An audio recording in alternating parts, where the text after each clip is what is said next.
generation. Before we came here, we asked the young people in their teens and 20s around the world about their past 2 years and about the world they find themselves in today. Jin will share some of the answers we received. Yes, should we take a look? You can feel the good vibes from just looking at these.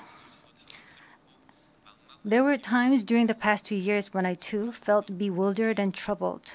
But still here, we have people who cry out, let's live on, let's make the best of this moment. Because we can't stand still when we are in the ideal time of our lives to take on new challenges. It wasn't as if we could blame anyone, and you must have felt the frustration. Here I'm the same as I was yesterday, but the world changed like we were transported in a flash to a parallel world.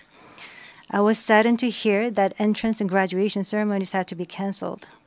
These are moments in life you want to celebrate, and missing out on them must have been upsetting.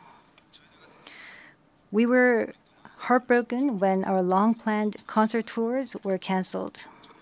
And for a while, we yearned for the moments we wanted to make complete.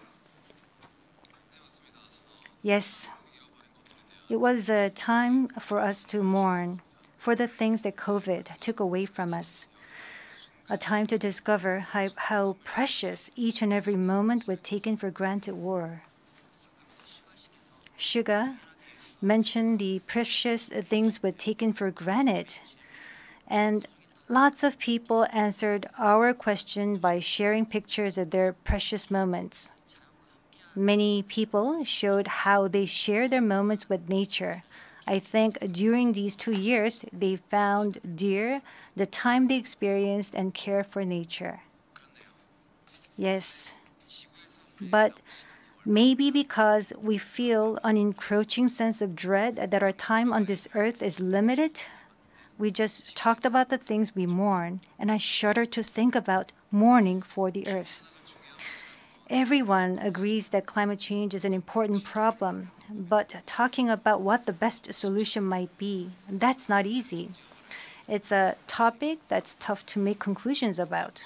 Yes, it is a tough discussion, but I learned while preparing for today that there are many young people who have an interest in environmental issues and choose it as their field of study. The future is unexplored territory, and that's where we, more than anyone, will spend our time. So these young people were searching for the answers to the question of how we must live that future. So I hope we don't just consider the future as grim darkness. We have people who are concerned for the world and searching for the answers. There are still many pages left in the story about us, and I thought we shouldn't talk like the ending's already been written. Of course, sometimes the world seems stuck in place even if you're ready to go. Sometimes it feels like you've lost your way. There was a time when we felt the same way. I've heard that people in their teens and 20s today are being referred to as COVID's lost generation.